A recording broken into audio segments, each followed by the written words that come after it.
mind blown when about 6 years ago, Korea started implementing the self kiosks at restaurants. So I wouldn't have to go up and try to, in my broken Korean, have to order anymore. I like talking to the person and being like, what's good here? Like, what are you popular for? That's so what are you known funny. for? Hyojin does that too. Yeah, I love doing that.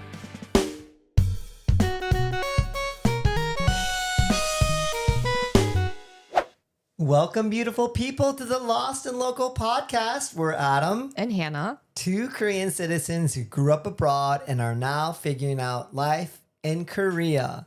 Join us as we share stories and our honest perspective on what it means to be lost and local. We did show the podcast where Hannah is heading out. So by the time you may all see this, she might already be in India. Wow. So we're not technically two local Koreans, but we'll get that figured out.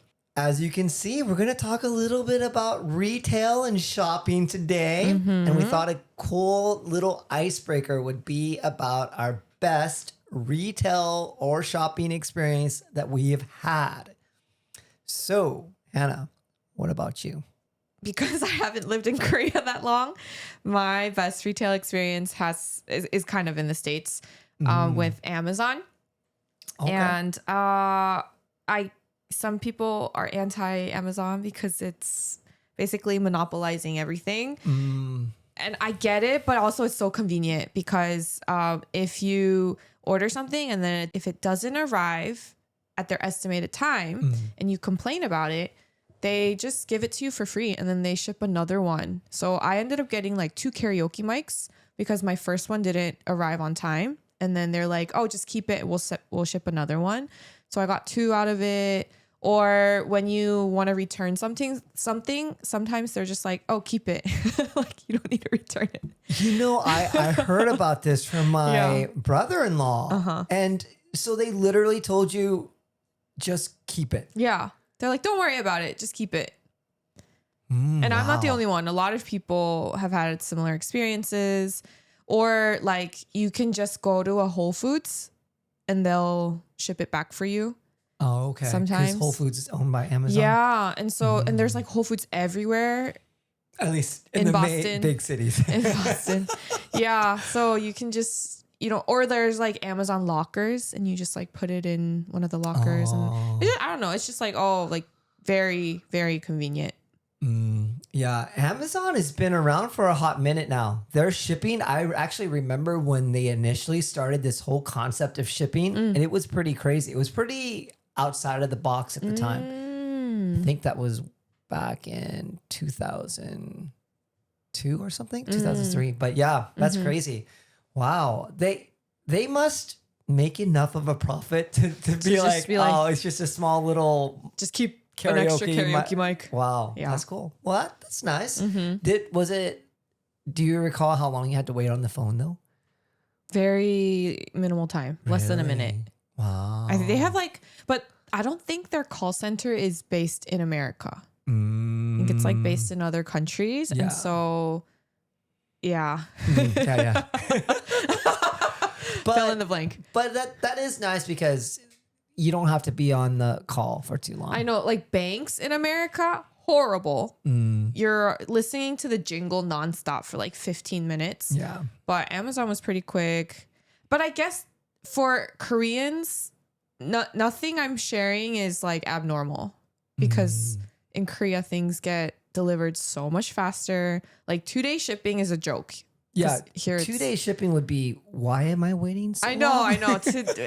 In Korea, I think it's like the next morning. Same day or next morning. Yeah, like kupang is same day or next morning. Yeah. Or, and like for Korean customer service, you don't wait on the phone at all with anything. Yeah, it's really surprising. Yeah, like the bank, they're like, oh, we apologize for a long wait time of 1 minute. And I'm like, what? It's like that's not even a long wait time, but okay.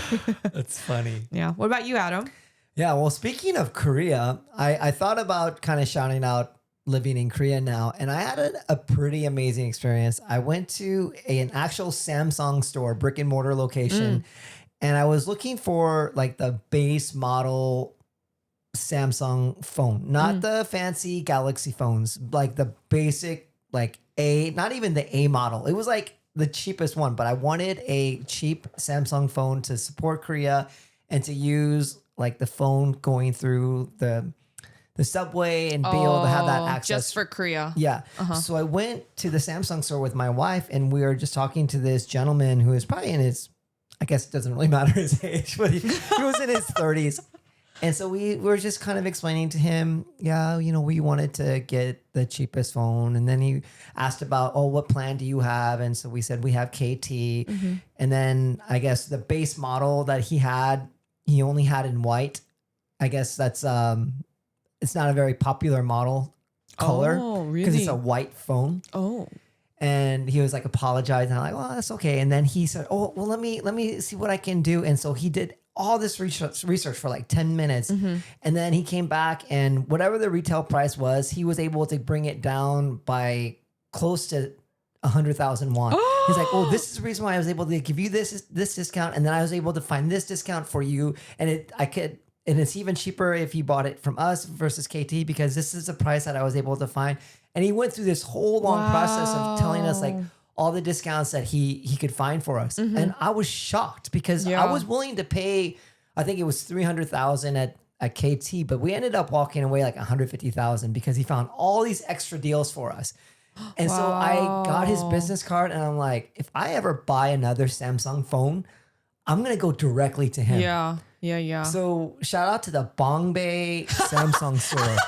Seriously, I was really surprised because generally, like, you think that sometimes, I don't know if there's a stereotype, but I feel like sometimes people perceive Korea as not being the best customer service. But, I was thinking about the whole best retail experience. I think for example, in America, we think of places like Chick-fil-A. Okay. They're really good at customer service, right? Don't you think? Depends on where it's located. Oh. Because there was one in the heart of Boston, and it was just like any other regular Chick-fil-A.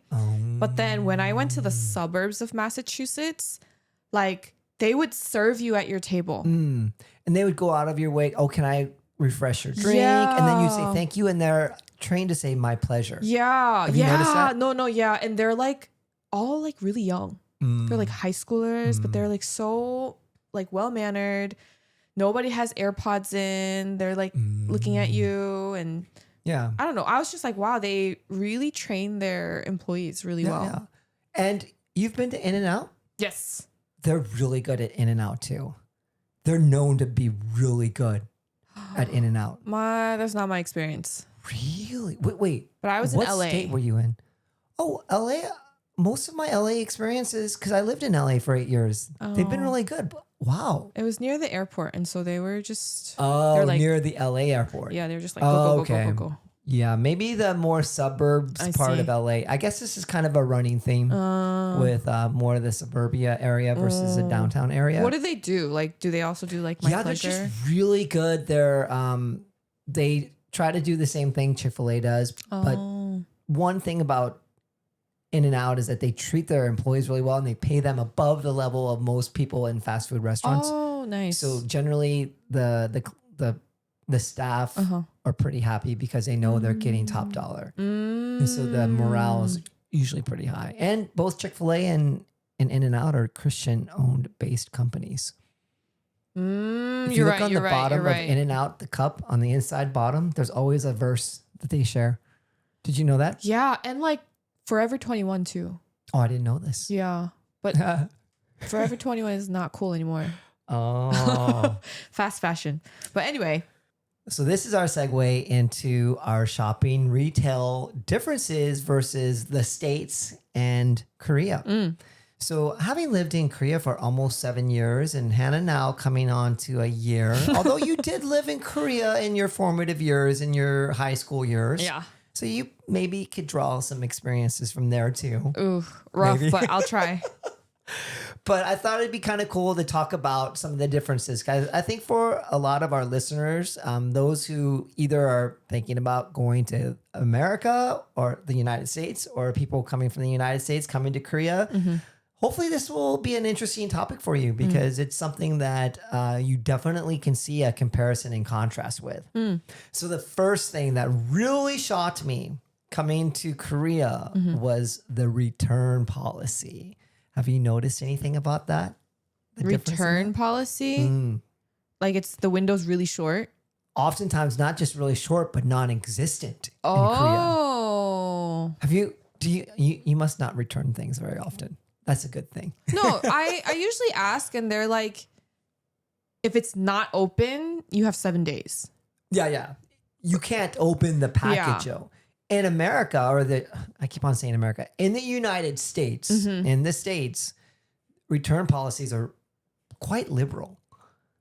Almost a little too liberal. Yeah. Like if at Best Buy or computer electronic places, clothing places, you can buy an item and often return it with really, quite frankly, no questions asked. Yeah. And it's actually, I remember reading some article where they were talking about how they're taking billions of dollars of losses because of retail return policies. Oh, wow. Because people in the States almost kind of abuse it. Yeah. Quite frankly, sometimes when I would be looking for a new camera when I lived in the States, I'd be like, oh, I'm going to try out the Panasonic. I got 30 days at Best Buy to return it. I'll try it out for 20 days, see if it's something I like. And if I don't like it, I'll just return it and buy the Canon or buy the Sony.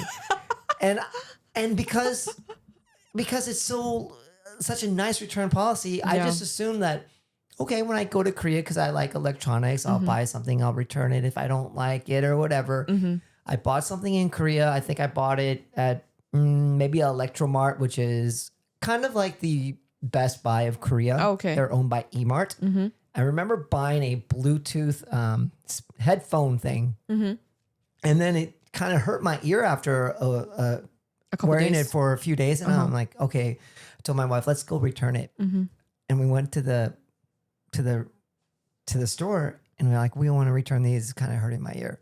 Like, you can't return it. Oh, yeah. I was like, what do you mean? Like, it's hurting the inside of my ear. Obviously, I can't continue wearing it because it just doesn't fit my ear very well.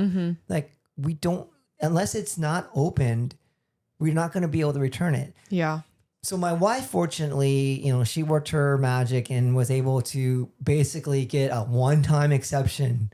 Really? And they're like, okay, because they obviously knew we're from the States. And they were just like, okay.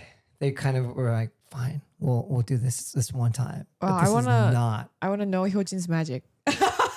I don't know what she does, but yeah. So I got a rude awakening. And In Korea, yeah. these days, if I buy anything from a Korean store, I have to be very intentional, do all my research, make sure, is this the camera I want or is this the item that I want? Because unless you don't wear it or unless you don't open it, you're not going to get to return it. Yeah.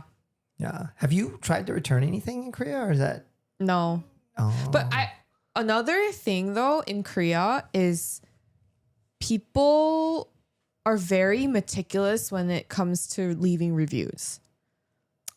So I think the style in Korea is like you do so much research and you already know what you want and you buy it and you get it quickly. And the concept of returning something is still pretty new. Whereas in the States, I think a lot of people are like, oh, I can return it. So I'm just going to buy it, try it on at home. Yeah. And then like, I'm just going to send it back. Okay. That makes sense. But yeah, that was a very rude awakening. But I'll throw out a caveat to you all. You can kind of get around a return policy in Korea if you go to an American-owned company. Oh, that makes sense. So example, Costco in Korea. Yeah. Or Apple in Korea. I think the Apple return policy is less forgiving than in Korea than it is the States. I think in the States they give you a 30-day return policy. Sounds right. But in Korea it's a 14-day. Oh. In Costco though, Costco Korea, because it's completely owned by Costco, the States Costco. The same return policy is enacted. Oh. And so low key little hack, if you want to buy like an electronic item or a camera, you can use it. If it doesn't meet up to the standard that you want, you can return it, which is crazy. It's kind of, I didn't realize that that was a nice benefit about buying something from Are Costco you the Korea. type to like take advantage of that? I'm not a huge person that takes advantage Yeah. of it, but I did take advantage of a lot of electronic stores in America. If I bought an electronic item and it didn't meet up to the standard that I wanted, Yeah. I wouldn't feel bad about returning it. I see. So I've heard some like ugly Asian stories where someone like uses half the detergent and then they're like, I don't really like it. So they just Oh, ask and you're for a putting the refund. umbrella under Asian? Yeah. Oh, Asians do that? I've heard stories. I, But it's also that my circle of people are Asian, so okay. like maybe it's like biased. But anyway, I've heard stories like that. Well, they'll just like really, really abuse it just because they're a little cheap. Or like, do you know the brand LL Bean?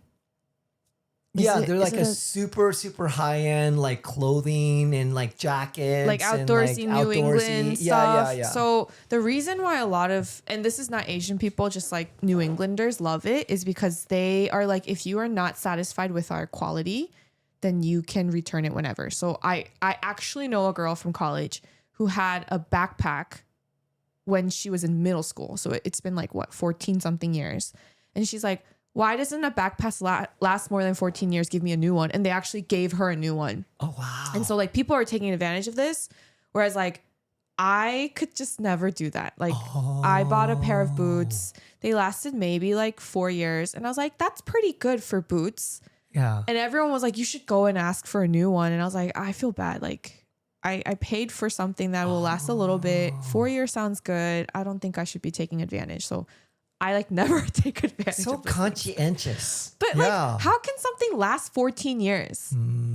But if the company brags about they stand by their product, then there's nothing wrong with taking advantage of it because they know that you're going to be a returnee. So they look at the what is it? Not the profit and loss, but they look at oh gosh. Anyway. Like loyal customers. Yeah, they look I see. Yeah, they look at the fact that, hey, we might return these pair of boots and take a little bit of loss, but Hannah will come back and buy 5 more new items because she has confidence that we will take good care of her. Interesting. So at Costco, I've been a Costco member since 1998. So Costco has, even on the back of our cars, it'll say when you became a member. Wow. And then Costco, they can look and see all your returns and all your purchases. So my 1998 account, I had no problem. The last time, 2 years ago, I went back to the States and I had a backpack that I bought before I went to Korea. And it was like just one of those regular Nike backpacks, but it got a hole in the bottom after a few years of 2 or 3 years of usage. 2 or 3 years. And I took it back to Costco in the States. And I'm like, yeah, this got a hole in it. And they're like, no problem. And I just went and bought a new backpack and got a new backpack. You got it like for free. They just exchanged it. But then you know how many thousands and thousands of dollars that we've purchased at Costco? They look at that. They look and see. I see. How much money have you spent and how much returns have you done? Yeah. And so you didn't feel bad either. Yeah. Because the tons of things that we purchase versus the small, minute things that we return, they'll do it happily. That makes sense. So that is nice having like that history built up. Yeah. But it's, wow. So did you have a membership before you got married? oh yeah, I got it 98. I was what, 20? Yeah, I was in my 20s. So I'm like an OG Costco member. But you could finish the family size things that you bought? My friend, my college roommate worked at Costco and he's like, hey, Adam, like Costco is amazing. And I'm like, oh, maybe I'll get it. Yeah. So that's why I did it. And I got it and then I started just using it. Wow. Yeah. I had one too. And a lot of people are like, why do you have a Costco membership when you're a single person household? Like you can't even finish stuff. But I was like, I can finish it. Like I don't have an issue. But you did too. So I see. A lot of things I get at Costco aren't necessarily perishable items.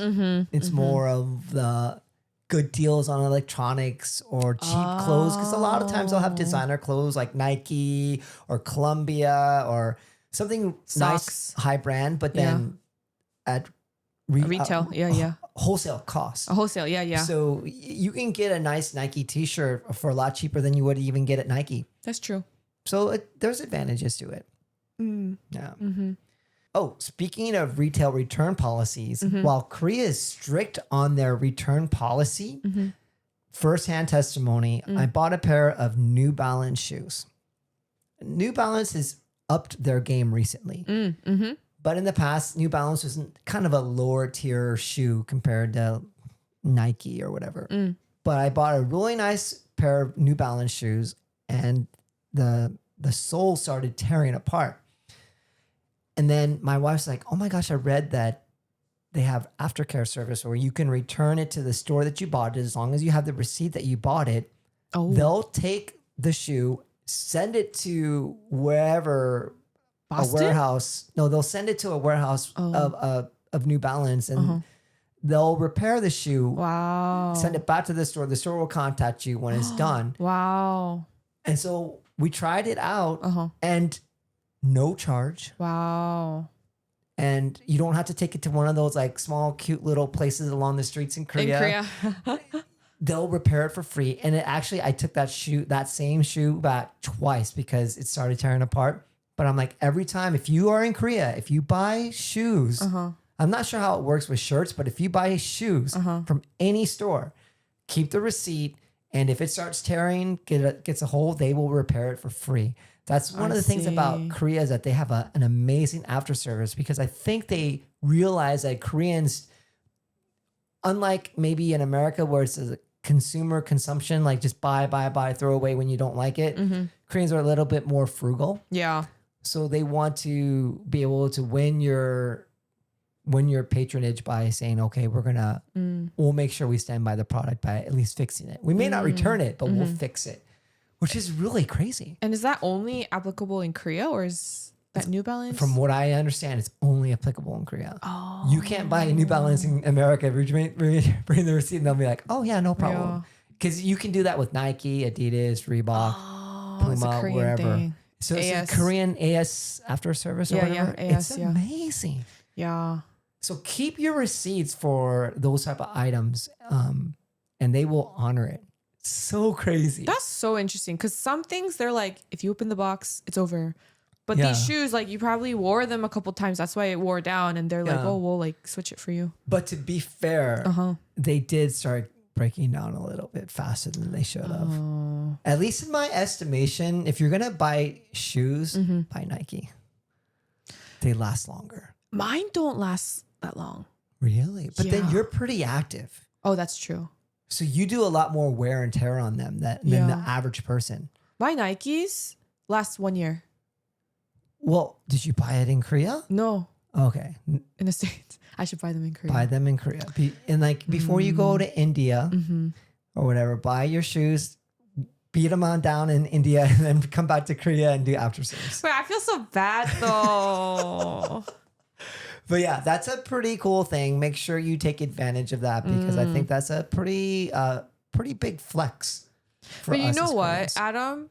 I think the reason why they do that is because most people don't keep their receipts. They throw it out, so they can't even do that. But you kept all your receipts. Yeah, they will definitely say, "Can you show us a receipt?" Because I could have bought this shoe and wherever, and that's then like true. So they do want to be at least mindful of that. And did you keep it intentionally, or you just happened to have it? Oh, the first time around? Oh, I don't remember, but I generally will. My general form of practice is when I buy things, I keep like a Google Notes or an Apple Notes, and I'll label it receipts, and I'll take pictures of everything I buy. Why? That's what I generally do. Just cause? Yeah, just because what if I lose a receipt, or sometimes for tax purposes, especially with electronic items, we'll like to write them off for job, for a career. So we'll take pictures of it. Wow. And then you'll have I do that all the time with big purchases for sure. Wow. But yeah, it's a good little practice Yeah. to do. Just Yeah, keep yeah. a running Apple Notes or Google Notes or whatever, Samsung Notes, and just have the whole year. Because then, of course, like if you're reporting your taxes, especially if you have your own business, like my wife does, and it's important to know what you've purchased so you can write it off. Wow. Wow. It's a good form of practice. You're real adults. You and Yojin. The next segue is your retail shopping experience in Korea versus America. So we're talking like going to the mall. What have you noticed? Any differences between Korea and the States? Have you noticed anything? We were kind of talking about this the other day, right? And we actually had opposite experiences. And it's probably because the US is so big. So like our experiences are different. But actually in Boston, I felt like the store employees were very pushy. And they were like constantly following me around and being like, what do you think of this? Like, what are you looking for? And I'd just be like, oh, I'm just like, browsing. And they'd be like, okay. And then they like follow me around. Whereas in Korea, my experience is that they're just like, oh, call me if you need anything. And they're like on their phones. And they're not interested in me at all. That's so weird. But you're saying you actually have the opposite experience, right? It's actually known and a reputation in Korea that it's opposite of what you're saying. Because most of my experiences in the States, the employees don't follow you around or ask you unless you're like maybe at a higher end boutique. But if it's just like Forever 21 or Gap or I don't know what the new stores are anymore, Uniqlo or whatever. In the States, they don't really pay attention that much. Or at least on the West Coast. On the East Coast, they do. Really? Yeah. It's a different culture, I guess. Well, Uniqlo's a little different because it's so big. They're not following you, but like they're constantly talking to you. They're like, oh, if you need anything, let me know. That's so weird. Yeah. Maybe it's a laid back West Coast mentality. Maybe. Because when we went to Korea, we went shopping at one of the big retail malls and we were really surprised like how they were shadowing us. It was almost like at first we were offended. We were thinking, oh, we're from the States, so you're like thinking we're going to steal something? Oh. Like it. Is this in like a mall or is this like a... Yeah, this is like a high-end? Lotte World is like, and you know what? The regular main clothing retail shops that you're going to find at most malls. And they were following us around. And so we thought, okay, this is like this particular store.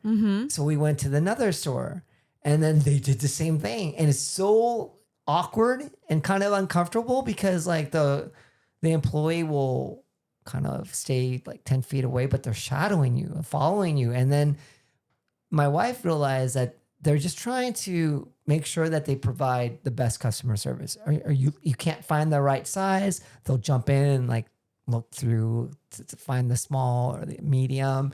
And it's just we had a total different experience. Maybe you guys look like you're going to buy something and I don't look like I'm going to buy No, this is the way I dress everywhere. So I generally don't get... No, but like two people coming in and like talking and like looking at things versus like... versus just a single person. Yeah, a single person just like, browsing. I don't know. That's so weird that we have opposite experiences. I've never had that in Korea. And they're always on their phones. No. They're like, 필요한 거 있으면 말씀하세요. Like, if you need something, tell me. And then they're like scrolling on their phones. Oh my gosh. That's so weird. That's happened to me in a department store too. That's weird. I was like, oh, we have very different experiences. Well, if any of you have had a similar experience to me or to Hannah, let us know down in the comments. I know that we usually ask for comments at the end of the episode, but we would appreciate anything because we really need as much engagement as possible because it really pushes our videos out to other people. Yeah, that's very interesting. Good one. That happened to you. Well, the next one I thought that we could talk about is our online shopping in Korea versus online shopping in the States. So we did talk a little bit about your experience with Amazon and we did allude to it a little bit, But my wife and I, when we came to Korea 7 years ago, we are just dumbfounded. Like how convenient Yeah. it is in Korea. Yeah. I didn't know that you could order all your grocery items and have it at your door. You can do that in the States too now. Post-COVID. True. But But that was before COVID. Korea had that before COVID. I know Walmart has a deal where if you pay something like $12.95 a month, you can have your groceries, depending on where you live, Yeah. delivered to you at a designated time. You can do that with Whole Foods, Instacart. Like it boomed during COVID. Yeah. But Yeah. this was before. But still, like I remember thinking there's no, I don't even have, because we didn't own a car in Korea. So we're like, this will be a little bit challenging. Yeah. So what we did the first couple of months is we'd go to a local grocery store and I would carry all my eggs. Oh my I'd carry everything gosh. a couple blocks to home. And we didn't really understand what coupon was. Oh. So we were like doing the newbie rookie thing. People were Yeah. probably looking at us like, yeah, they're foreigners. They have no idea. And no one like told us about it either. So But you know the owner of Coupang is a Korean American? I heard he went to Harvard. Yeah. Is he Korean American? He's Korean American. Okay, I heard that he was Korean. He went to Harvard. So I'm thinking he's Korean, went to Harvard, and then came back to Korea. But No, he's Korean American. Which And is he basically kind of got the idea. mimicked the model of Yeah. Amazon, brought Yeah. it to Korea, called it Coupang. And it's blew up. Yeah. The company is doing really great right now. Yeah. Yeah, it's definitely blown up. Mm-hmm. And now they're kind of like the big, maybe like the reputation of Amazon where it's For just Korea, so big because yeah. Amazon has a bad reputation of overworking their employees and Coupang is kind of getting the same thing. I see. But man, it's just so convenient. It really is really, really convenient. Yeah, the thing with Coupang, we kind of talked about it before, but they'll do same day delivery or next day delivery. And a lot of items, that's another little hack I'll throw out there that if you look and when you purchase your set items from Coupang, depending on who the actual seller is, they'll indicate that is this an item that can be returned. So that's another hack. Yeah. If you want to buy an item, it could be an electronic item, it could be clothes or whatever, you can purchase it knowing that, hey, I can try it on. If it doesn't fit, Coupang will just return it. Yeah. No questions asked. So that's another hack working around the Korean retail system. Yeah. Something I did notice about online shopping though is in the States, occasionally someone steals your package because it's like outside someone's porch, right? So true. But in Korea, you give the delivery person your code, your building code, and they put the building code in and put it right in front of your door. And I was like, that would never happen in the States. Like no one would give their passwords to anyone. But that just says a lot about Korea's safety.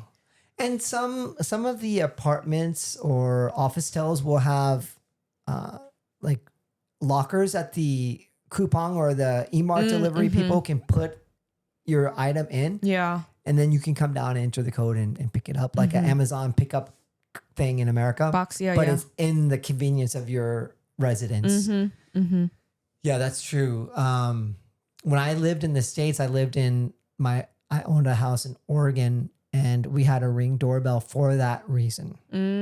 Because people kept We lived stealing. right next door, not right next door, but very close.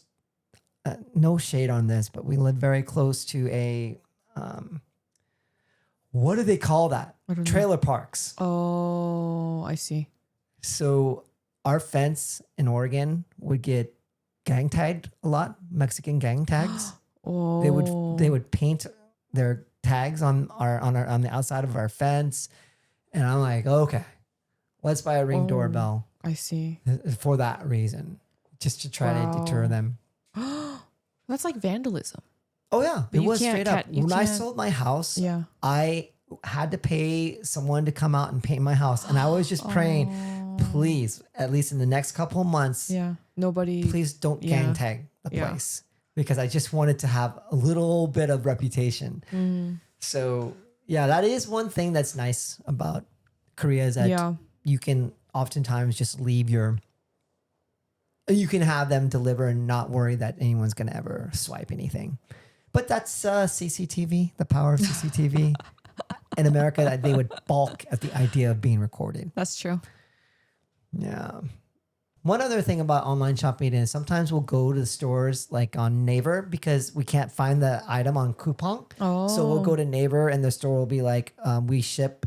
But then because we have an American credit card, they will only accept a Korean credit card. But we found a little hack. Where wait, tell we can me. be like, do you have a brick and mortar location? Even if it's a warehouse, and like, yeah, like if we come pick it up, can we pay for it there?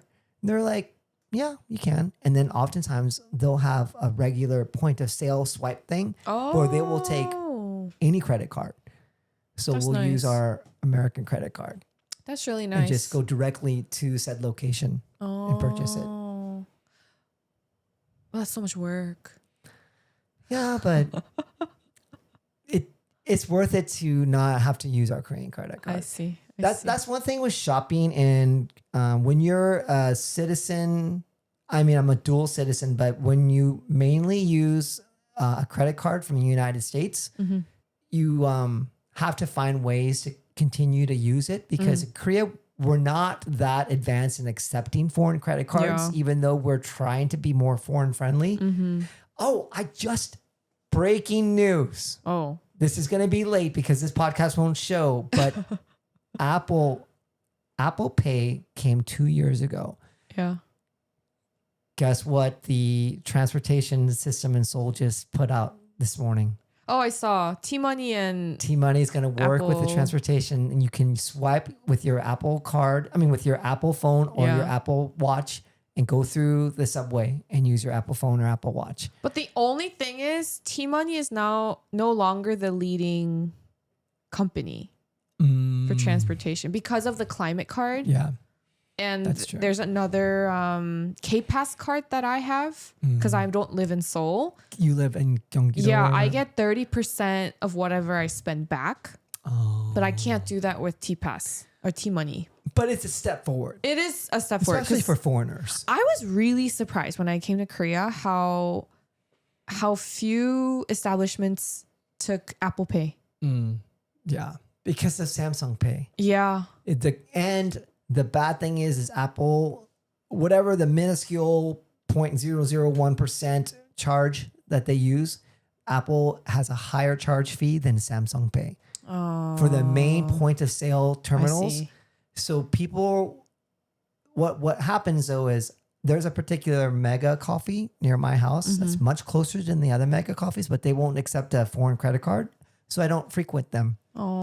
And I want to be able to tell the manager, I don't go to you because you want to save 0.001 on a fee.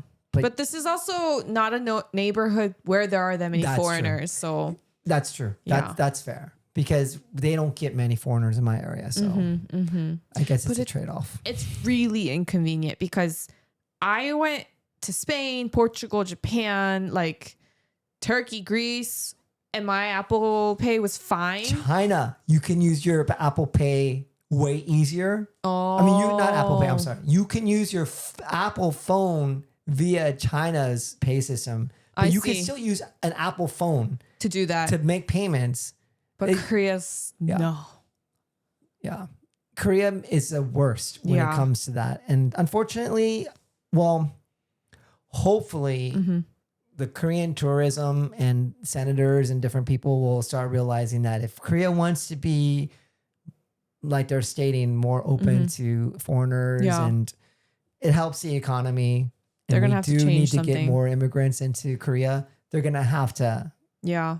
They're going to have to get past their old ways of thinking. But I don't think it's actually an old way. I heard that Korea's tapping system is more like it's newer than the Apple Pay system. Oh, as in newer technology. Yeah. So they would have to, all the merchants that use the point of sale terminals, they would have to update it or change it. They would have to and change it. It would be at an upfront cost. Yeah. Which is why they didn't want to do it. Yeah. But I agree. And I've also seen a couple foreigners get refused on the bus because they're not taking cash anymore. Oh, that's true. I've seen Some that a buses couple aren't times. Yeah. taking And that. so they were like, fumbling and they're like really lost, and like the bus driver obviously doesn't speak whatever language, because they're not always Americans, right? Sometimes they're like from European countries, so they don't always speak English. And then the bus driver's just like, get off. Yeah. And I'm just like, then like these poor tourists, like what are they gonna do? Their whole idea of Korea is like horrible. Yeah. It's like, And no one's explaining to them what to do. I mean, I guess you could Google it, but still, like, Google doesn't work well in Korea either. You have to don't use neighbor it. Google Maps. Don't use Google Maps. That's true. Now that I think about it, it's not very tourist friendly. No, it's not. It's really bad. Oh, Comically bad. sorry. We still love Korea, but Yeah, but yeah. y'all need to fix that part. You know, a few years ago, Amazon, speaking of Amazon and Whole Foods, there are some locations where they were allowing you to shop without having to actually make a physical purchase. Did you hear about that at some of the locations in America? Where or they in the would take a States? picture of your face. Yeah, they would do all this technology, and then you could walk in, pick items. Every time you picked up an item, put it in your cart, it would like put it in the electronic cart. Yeah. And when you walked out, it would just charge you. But you know, Adam, I found out the truth behind that. Someone in a third world country is actually computing it. Really? Yeah, it's not automated. Oh, interesting. Yeah, I heard it on a podcast where like some AI expert came on and they're like, we think AI is really smart and efficient and doing all these things, but actually right now someone's doing all the like physical things behind the scenes. Wow. So that camera, they're like identifying each person's face. Oh, wow. So it's not an electronic automated system. Oh, interesting. Well, all right. Now that we've uncovered the truth behind Amazon's retail situation, I wanted to talk about self-serve retail places in Korea. Oh, okay. Because unlike the States, they're becoming actually more common. Are we talking about unmanned? Yeah, unmanned, not Oh, self-serve. ween. Okay. Yeah, is there a Korean word for that? Yeah. Okay. Yeah, but unmanned or no person there to take your payment. Yeah. And it's actually getting more, it's getting out there more. In the last 7 years I've been here, there's more places. There's like one on every street. At least one like unmanned convenience store or unmanned like pet shop or just like something unmanned on every street that I turn. It used to be like the cute little unmanned ice cream shops for kids that would have the snacks and drinks and kids could go in. But now there's a sandwich shop in my neighborhood that's unmanned. There's coffee places that are unmanned. Yeah. There's pet shops that are unmanned. Yeah. And in the Isu subway system, there is a cell phone shop place unmanned. That sounds dangerous. It's Korea. I mean, there's CCTV. Even if you walk out of the store CCTV, there's a subway CCTV. They can probably track you. I see. But it's super amazing and convenient. It is. Because as an introvert, and especially someone that doesn't speak Korean, Yeah. when mind blown when about 6 years ago Korea started implementing the self kiosks at restaurants. So I wouldn't have to go up and try to in my broken Korean have to order anymore. I could just order what I want and then sit down, they call the number and then you just get it. But all these like convenience things that Korea is implementing is really cool. I like it a lot. Because I don't think it really works in America right now. I don't think these type of unmanned shops could really fly in the States. No. It would get like broken into immediately. Because even now, at least currently, I don't know when this episode's gonna post, but right now with the protests against the president in the United States, several big cities, the protests are going into, I saw in LA, they went into an Apple stores and just grabbed everything. They went into a drugstore, grabbed things. I see. And there were just so many people doing it. The cops just don't even do anything about it. Oh, I see. So you see these people in the States that just, even if they are manned or if they're they're closed or even they're open, people will just go in and just grab things. That's and true. you just there's no way that could even happen Yeah. in the States. Like in the States, they do that to even public bathrooms. Like it gets trashed up and that's why like it's like locked, right? But in Korea, there's so many available public bathrooms. Granted, there are some that are like you have to buy something to get a key and all of that. Code. Yeah. Or a code, but still, like for the most part, Korea is very trusting. Yeah. So that is a very nice feature about Korea is that there's so many kiosks, so many more unmanned places. Yeah. Where it just makes it really convenient because Korea is so much about that convenience. Yeah. But sometimes don't you like talking to the person? Well, I don't talk in Korean. But like sometimes they'll try to talk to you in English, no? Rarely. Well, if I do have to order in Korean, it's obvious that I didn't realize how obvious it is, but it's very obvious that my accent is a United States accent. So if they do speak English, sometimes they'll just respond in Korean. I mean, in English to me, which doesn't help me learn Korean. So maybe they're flexing that they know English. I don't know, but I'm actually pretty good at small talk in the States when I go up to places. I try to treat people really well because I did work on the retail side. I served tables. I was at a convenience store. I did all these things in the past, so I know what it feels like. So I try to be really nice to people. But in Korea, we're not generally like that. Technically. Yeah. So I know. So I actually don't really like the kiosks in restaurants. Oops. In Korean restaurants or in Korean restaurants. Really? Because I like talking to the person and being like, what's good here? Like, what are you popular for? That's so what are you known funny. for? Hyojin does that too. Yeah, I love doing that. And sometimes they'll respond and there's a little bit of banter and I'll be like, I love the interior of this like cafe. What were you thinking? Sometimes I'll like have a full on conversation, but if you do a kiosk, oftentimes they'll be like, we're known for this. Like, this is our signature, whatever. But I don't know. I just like want more interaction. Oh, wow.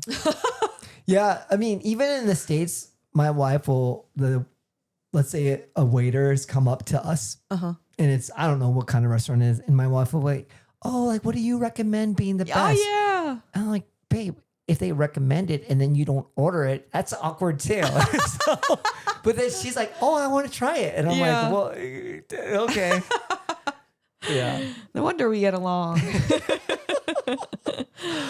Okay, well, speaking of retail etiquette, because you like to talk and encounter people in Korea, something I learned when I first came to Korea that was a big no-no is certain type of retail etiquette. Well, do you have any thoughts on that? Okay, I think where you're going with this is like receiving and giving payment. So I did notice this immediately when I got here last year. They would take my credit card with two hands, like regardless of whether they were older than me or younger than me. Occasionally, if you go to more like I don't want to say hole in the wall, but like kind of very old school, the grandmas are just like, they just take it with one hand.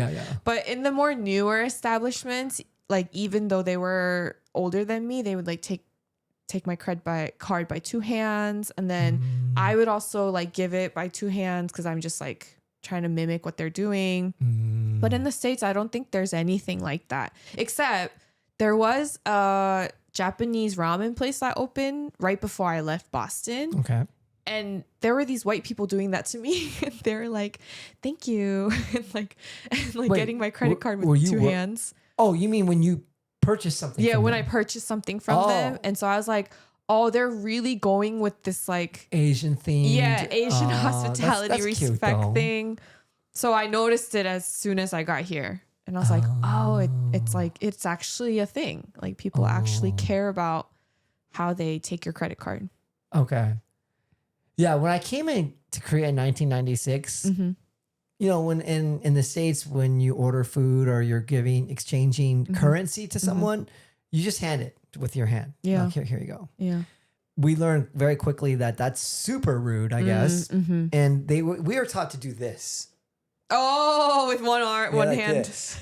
Which is, I guess, really old fashioned. Like one hand supporting your other hand. Yeah, yeah. That's how you take drinks too, like alcoholic beverages. Oh, You're supposed to when you pour it for someone or when you receive. Yeah. That's true. Yeah, so we were taught that, but now and when I'm in Korea and I give my credit card, I'll always do it two hands. I don't do this because it seems maybe one old hand. fashioned. Oh, like supporting when I give your my arm. card this way. Yeah. Isn't that a little old fashioned? Yeah, but it's still polite. I don't think anyone would think. I'll just do two hands to show its politeness. Yeah. And then when they give it back to me, I'll do two hands. Yeah. But I was thinking about in the States, what is rude in the States? And having worked in retail, I would say the rude thing in the States is to purchase something and then just give everything in nickels, dimes, and quarters. Oh, change. Yeah. That's rude. Aren't they getting rid of pennies?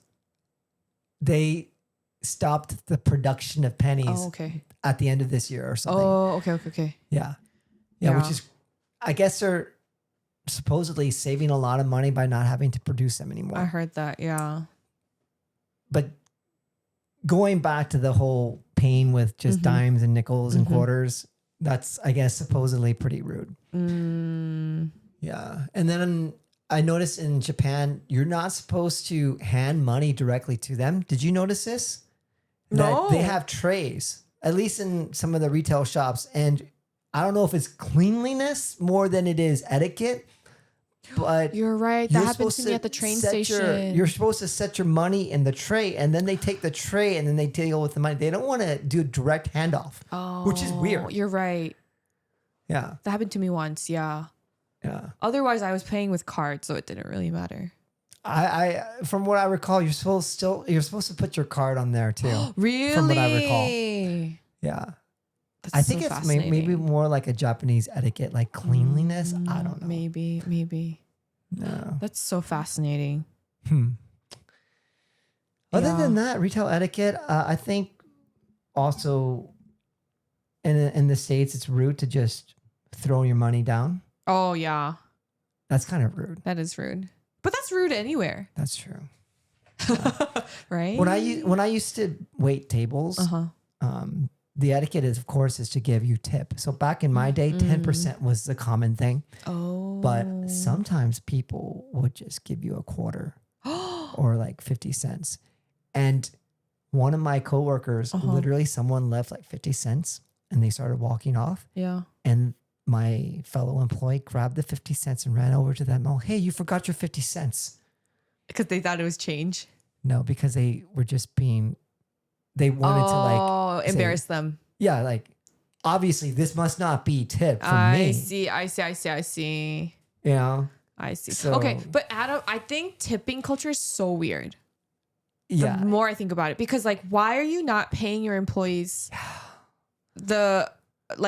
what they should be getting, and why are you expecting customers to cover that cost? Like that, I just don't understand that. Yeah. And I'm kind of curious why that culture even happened in America.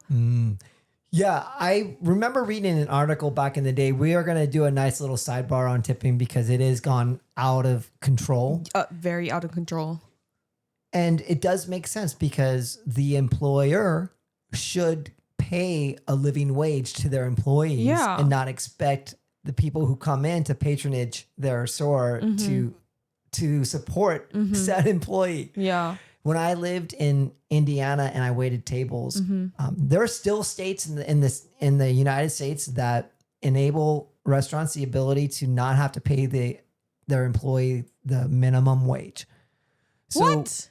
This happened to me, and it still happens in like 13 states in America. Oh my gosh. Where let's say the minimum wage is still ridiculously low in the States. So let's say minimum wage is $7.25. The restaurant would only pay you like $2.25 based on the fact that you're going to get tips. So you'll get your minimum wage. So when I moved out to Oregon and I heard that waiters get minimum wage plus tips, my mind was blown. I was like, as it should be. No way. Oh, That's crazy. Yeah. So the tipping culture, especially after COVID, got so insane that it makes you not even want to visit America being an outsider anymore. Yeah. Because I just do takeout. It's insane. And even takeout, they expect tip now. Why? In the States, because someone boxed it, put it in a bag, tied it up, stapled your receipt. I didn't. They still want that. I didn't tip. I just did takeout and I left. Yeah. It's invasive. I think the most ridiculous part is when you order at a kiosk and they have the audacity to be like, "Are you gonna tip?" And I'm like, nobody served me. Yeah. Yeah. Yeah. In the States, even when I fly into America, I always make sure I have like 5s and 1s. Because even when you get, let's say you fly into LAX and then the bus will take you from the LAX to the car rental place, and the drivers will go and get your bags and put them out. Oh, yeah. You're supposed to tip them. Yeah. And then the tip culture just starts going crazy. Yeah. Well, that part I kind of get. Yeah. Because they're getting out of the car and they're like lifting heavy suitcases for you. But if you're a waiter and you're working for that restaurant, you should be getting paid. Yeah. And now the restaurants are not only is there the 20% expectation of tip, some are requiring the gratuity regardless. And then there's service fees on top of that. Yeah. So the first time we were in Oregon 10 years ago and we went to a restaurant that said, regardless of tip, there's I think it was like a 5% service fee. Yeah. Just for patroning the restaurant. Yeah. Massachusetts has that too. I know. Ugh. It's crazy. And that's one of the things that I thought that was just normative, but it's not normative elsewhere. No. It's very unique to the US States. based. Yeah. Okay. Something I wanted to mention is, at least in my experience, because I did work at McDonald's and I worked at Subway, I worked at Pizza Hut, so I know the whole retail fast food chain servicing. Yeah. I noticed even for myself as the years went by from the 90s to the 2000s to the 10s that retail fast food places got worse and worse over the years. Oh. So they would employ less and less employees. Oh, so they're overworked. And I used to tell people as a life hack, don't go to fast food places in the evening to late night. Because you have really bad service. Because usually it'll be like a graveyard shift of like 3 people. Yeah. And then basically it'll take forever to get your sandwiches or whatever. And the quality is really bad. At least during the daytime, it might be a little bit better because the manager's on staff. Oh. So I just got to the point where I stopped going to fast food places. And this was when I was not as healthy. Sometimes I'd go out to eat. This is all relative, everyone. Yeah. And I just came to Korea and I was honestly, my mind was blown. Oh. I think I went to Burger King my first year in Korea and I'm like, why are there so many employees? And why is my sandwich coming out so fast? Okay. It's crazy. But the downside of of those like chain fast food places in Korea is they ration ketchup. Did you notice that they give you one little ketchup packet for your fries and one little ketchup packet for your hamburger, and then if you ask for more, they're like, we can't give you more. Yeah, and then the small, medium, large fries are much smaller. And much and a large Coke is basically maybe a medium Coke in America. Even a small. Sometimes. Oh yeah, sometimes even a small. Yeah. And then I saw a sign that was like, you can only refill once. Oh, and sometimes they won't even let you refill. You just have to pay for it. Yeah. However, they are getting better. Some places like Subway just came in to Korea to where they're more ubiquitous in Korea. And weren't they always? When I came to Korea 7 years ago, there was like one hole in the wall Subway. Oh. Now they have all those like really nice storefront Subways now. Because they're always sponsoring K-dramas. So That's I always more recent. Oh, I thought they were always like ubiquitous. I don't like Subway in Korea.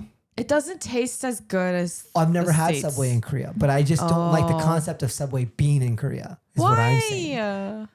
So Subway is a pariah. Is that the right word? Okay. On their own, like store owners, employees, they don't pay the franchisees well. I see. They're really bad. And so on top of that, I don't like the fact that Subway is offering unlimited drinks in Korea because I feel like that's just going to cause what's happening in the States as obesity. Bringing in like the unhealthy American culture, even though when I initially came, I'm like, wow, this Coke is so small. But I feel like, honestly, that's a good thing. That's true. The portions are smaller in Korea. We went to America in November, and I was just honestly, I went to America for a month, and I lost weight. And the reason why I lost weight is I was so grossed out by the sheer amount of large portions in America everywhere. I was like, this is like, I'm losing my appetite. Oh. Yeah, it's so extreme. Yeah. So extreme. And I feel like places like Subway coming into Korea, they're just bringing in the American culture of, hey, we'll give you a meal deal of a cookie, a soda, and a Subway sandwich all for like 8,900 won or something. Yeah. And then you can cheap. get unlimited drinks on top of that. And then you see all these Koreans in there loving the advantage of having like a sweets and everything combined, and they can go and drink as many colas as they want. I'm like, this is not good. Yeah. There's one thing I did want to request to these franchises. Oh, what's that? Is to make the loyalty thing like transferable between countries. That's one thing that I was a little surprised, because I was like, Starbucks in America is Starbucks in Korea, but like I can't get the same point system. Like I couldn't access my stars in Korea, and they're like, you have to get another app on your phone to get the Korean system. And I'm like, why would I do that? You're Starbucks. Yeah. Same thing happened at McDonald's. So all the points that I accrued at McDonald's America, like they don't transfer over here. Uniqlo, same thing. They're like, you have to download another Korean app. And I was like, this is just stupid. If you guys are worldwide, you might as well make the benefits worldwide too. So that's my little request. Okay, well, I have a little insider information on Starbucks. Okay. So Starbucks sold the rights to sell Starbucks coffee in Korea.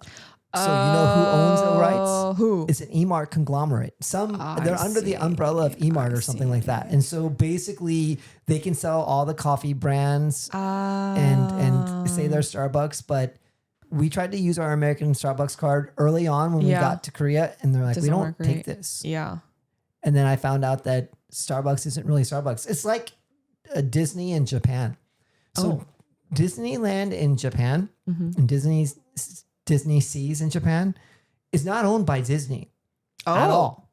They have the rights to sell Disney and use a Disney name. I see. So it's really interesting. I was that like, is wow. really interesting. So I think a lot of these storefronts in Korea, they're owned by the big Korean conglomerates, and then they have the rights to use it. I'm surprised though, McDonald's. I would think that McDonald's, being as worldwide as they are, I know, would just have one umbrella. Because they boast about it. Yeah. Like the McDonald's headquarters in Chicago, every month they have a special item from their like international brands. Oh, like a special sandwich that is made elsewhere. Yeah. So like, for example, in June, they have a burger only found in Singapore. And then in July, they have something only found. How do you know this? Oh, because my friend lives there. Oh. And so we went, and the special item for that month was like something from Singapore. That's really surprising. I've never heard of that. Yeah. So there are like items that you can only get at certain locations. Oh. Yeah. Okay. But their points are not transferable. Yeah. So weird. Yeah. One other thing that I thought about in terms of retail etiquette is in the States, is there generally a thing that we say? Do we just say thank you or have a good day, bye, or something? Yeah, have a good day. Because I noticed in Korea, it seems a little bit more formal. Like when I go to even a convenience store, I'll always say sugohaseyo. Oh yeah. And then what do you translate that to in English? work well for the rest of the day or something. Yeah. Isn't it something like that? That whole Yeah, idea is yeah. like fighting, like have a good rest of your day. Yeah. Like you Yeah, can yeah. do it or something. Yeah. Or you can say like sell a lot. 많이 파세요. Oh, yeah. But I like the kind of the formality, like when you walk into a place. So don't they say, what do they say when you walk into a retail store? Don't they just say 안녕하세요? Gosh, oh my gosh, my Korean is. They say something else? Yeah, they said something like 어서 오세요? 어서오세요. Yeah. They'll say 어서오세요. Uh-huh. You know, and in America, we'll be usually like, oh, welcome, you know, thanks for coming in or something like Yeah. that. But Korea has like a standardized That's true. a way of greeting you and of leaving. I Yeah, kind of yeah. like that. It's even though there, and maybe in the States, it's more expressive and you can tailor it to wherever you go Yeah. to be more Personal. or regional. But in Korea, you kind of say the same thing to Yeah. everyone when you Yeah, leave yeah. or you come. And I kind of like that. I like the uniformity of it, and it's something that is different. I guess it's technically the same, but it's different than from the States. Yeah. And I like that. I feel like there's, again, like that sense of a small country where we all adopt a standard. I don't know. Can't think of what. No, yeah. No, I know what you're saying. Anyway, this was a fun little exercise on talking about retail shopping experiences in Korea versus the States. It's something that I had to learn the hard way, but maybe for some of you who are thinking about coming to Korea, especially if you're planning on living here for a few months, this might be some informative information that you guys glean something from. I like that. Informative information. Yeah. That's redundant. No, but it's cool. It sounds cool. Anyways, this was fun, and we look forward to the next episode. Continue to smash that like button and tune in for the next episode. Please leave a comment. All right, We're God curious. bless everyone. Bye. God bless. Peace.